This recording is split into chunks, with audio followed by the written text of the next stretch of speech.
Un temps. Il en faut un temps, de temps en temps.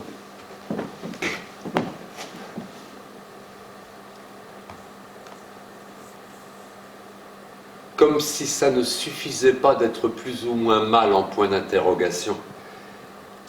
Il faut aussi se frapper l'entourage, un petit coup de marteau de tapissier, un coup de masse de circassien. Nom d'une guillotine, j'en suis venu à haïr les miens, à vouloir flinguer les leurs, à détourer mon entourage. La vie suit son cours, ses cours de magistraux en récréation. Comme le dit si bien une expression imagée à la con, je t'en foutrais, moi, des rivières qui suivent leur cours, comme les élèves à proximité du radiateur. La vie perdure, on croise des connaissances, voire plus haut, d'aucune avertie par les tumeurs ni rumeurs du microcosme, ose dans un soupir navré, dénué de tout sens de la ponctuation, un « T'es malade, mon pauvre vieux ?» Dans ces cas-là, mon sang ne fait qu'un tour. Ma langue frappe mon palais. Je réfrène une envie furieuse de répondre au malotru. D'une part, je ne suis pas vieux.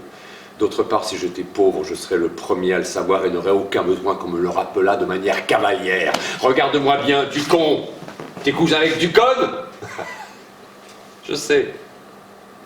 J'ai l'élégance comme le vocabulaire, déplacé, varié, en sautoir. Si encore tu m'avais traité d'ostentatoire, mais pauvre, quelle misère. Chouffe un peu. Costard de marque, chemise amidonnée, bouton de manchette fait maison, chaussures italiennes de contrefaçon. Et tu me traites de pauvre? J'ai déjà un traitement. J'ai déjà un traitement. J'admets. Le costard, les chemises, tout ce schmilblick, c'est globalement de la poudre d'apparence.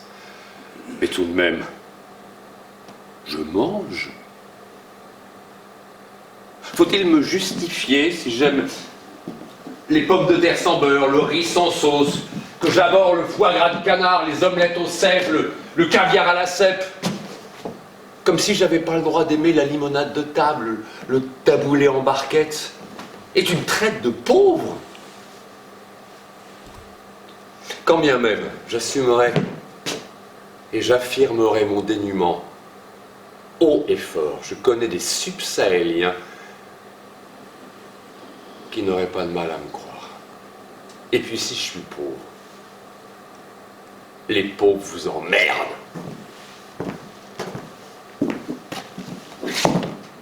L'important, c'est d'être élégant.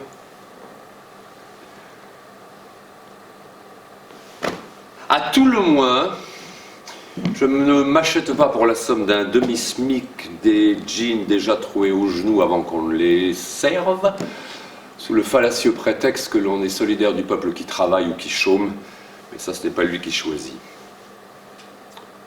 Ces jeans effilochés, c'est de la politique mal placée ou la volonté effrontée d'afficher une fausse différence?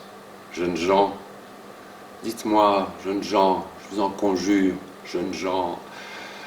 Mais non, je ne suis pas vieux, donnez-moi un miroir, je me le prouve.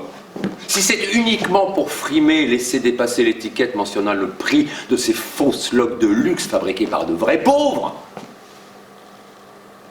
Quant à moi, si je pouvais bouffer moins de riz, je m'achèterais plus de Mercedes. Personnellement, cela peut vous paraître bête, voire mesquin, mais je peux vous affirmer qu'il y a une vie avant la mort. Et parmi tout ce qui peut nous servir de baume au cœur entre le 5 à 7 du mardi et un bon aval le vendredi, il y a les infirmières.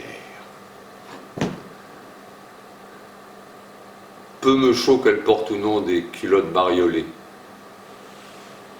Elles sont souriantes d'une rare et précieuse humanité. C'est à cela que je pense lorsque, sous le drap, profitant du fait que mon co-détenu se soit bruyamment assoupi, je tripote lascivement ma télécommande. Ce soir, il n'y a rien à voir et mon colocataire me fait de plus en plus penser au René de la salle d'attente. Mais par pitié qu'il arrête de ronfler, c'en est presque désagréable. Heureusement qu'elles sont là, sinon on pourrait commettre des meurtres avant de mourir. Quand on a mal, on se sent bien de s'en prendre aux autres.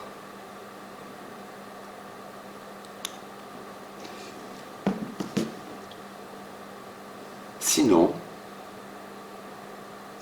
les gens, ce n'est pas que je ne les aime pas, c'est que je les déteste.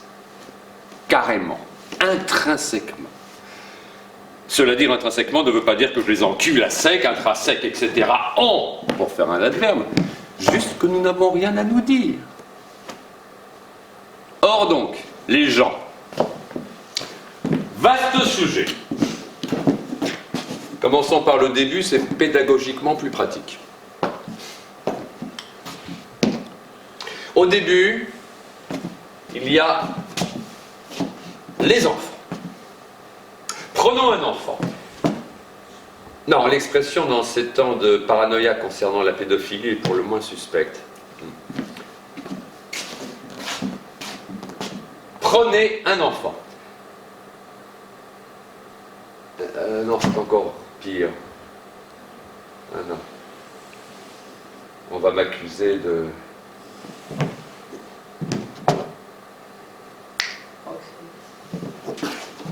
On revient à prenez un enfant. Prenez un enfant.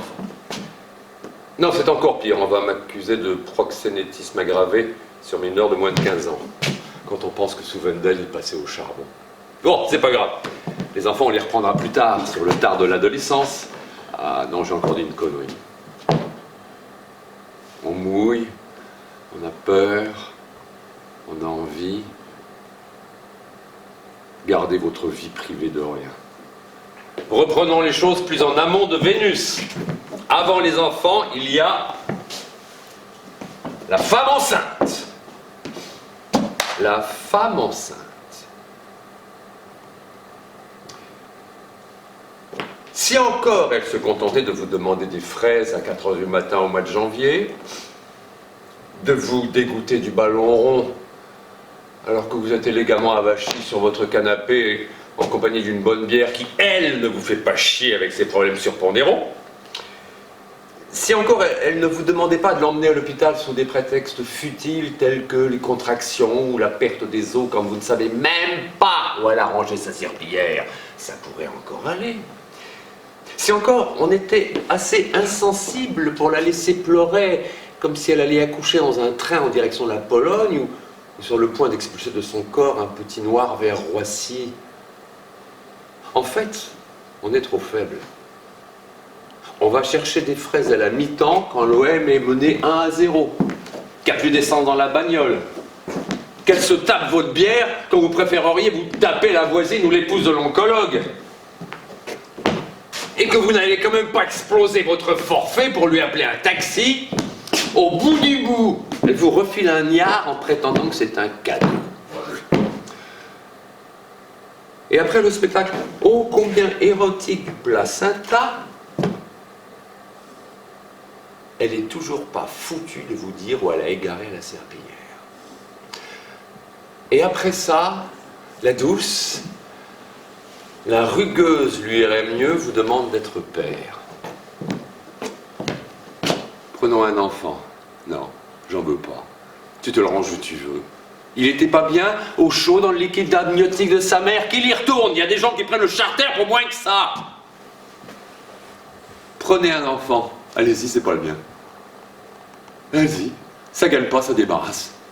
Non, parce que l'enfant, si on n'arrive pas à le refourguer au plus, ou que les poubelles sont pleines, ou qu'on ne peut pas avoir un crédit pour le congélateur, eh bien, il faut l'assumer.